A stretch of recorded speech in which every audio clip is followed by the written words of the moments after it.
Sandy, welcome to Animals Matter. Thank you.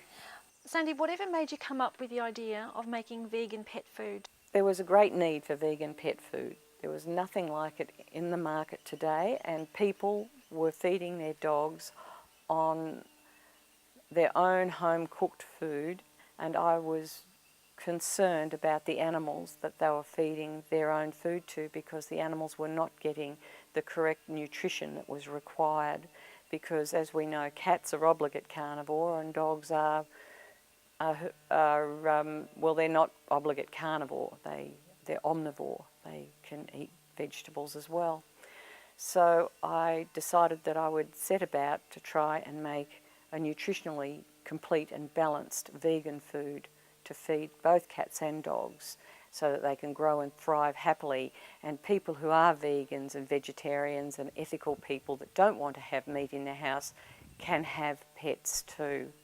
I'm also an animal welfare person. I'm very involved with animal welfare, and I find it very hard to go out with banners and rescue animals. It breaks my heart. I find that I can help better by commercially making a stand and showing people just quietly that there's an alternative that they can have that's non-violent and is kind to animals, both your own pet and beasts of burden that are killed in slaughterhouses. Well, without divulging your secret ingredients, can you tell us what's in the food? The food contains all human grade products. There's it's organic where I can get it. I'd say most of the time my food would be 50% organic. And the reason why it's not 100% organic is because I'm trying to keep the price down so that the product is can be financially available for all people. Otherwise it'd be too expensive. I don't have wheat in the product because I believe wheat can cause some allergies with allergy sufferers. I primarily have rice. I grind my own rice, and I have corn and soy. They're my primary sources of protein. I have cold-pressed sunflower oil. I have all the nutrients that are required in the food. I try to provide it in a whole food state.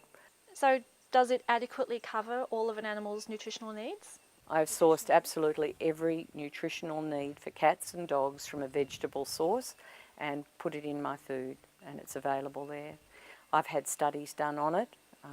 It's been supervised by Murdoch University in Perth. Dr. Nick Costas did he's the Dean of the Veterinary Faculty there. He did the write-up on it, and he was very impressed with it, and I think it surprised him. I know it surprised him. And I believe that it's got absolutely everything in it, and so does he. What would be the best way of introducing dogs and cats to a vegan diet? I say to most of my customers, start very slowly. Any change must be slowly. If you have a little pup and you bring your pup home, that pup's suffering, losing mum, leaving his brothers and sisters, leaving his home and coming to a new home. I think it's just too much to change the pup's diet too. So that pup or kitten should come home on the diet the breeder or wherever you buy it recommend, what they've been feeding the kitten or the puppy on. And once the kitten and the puppy is established in the home and they're happy and they feel like they've got their feet, well then you start with your vegetarian and you bring it in say 20% increments. So what would you say to any critics who might say that it's not natural to feed a carnivorous animal this way? A protein molecule's a protein molecule. So I know my food is replacing what's needed for the cat and dog. So the cat and dogs are not suffering not eating the meat. And how can our viewers obtain your product? Oh, you can contact me on my website, which is veganpet.com.au, or you could ring me. Well, it really is a terrific product, and Sandy, thank you so much for your time. Oh, thank you.